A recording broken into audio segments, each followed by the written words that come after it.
In digital Marathi, जनतेच्या हक्काचं व्यासपीठ। अंबरनाथमधील प्राचीन शिव मंदिराच्या गाभाऱ्यात पाणी साचलं आहे। मंदिराच्या बाजूने वाहणाऱ्या वालधुनी नदीला पूर आल्यामुळे गाभाऱ्यात गुडघाभर पाणी साचलं असून त्यामुळे भगवान भोलेनाथाला जलाभिषेक झाला आहे।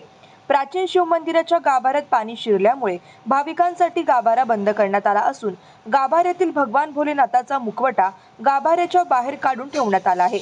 या मुखवट्याचं दर्शन आणि पूजा सध्या भाविक करत आहेत।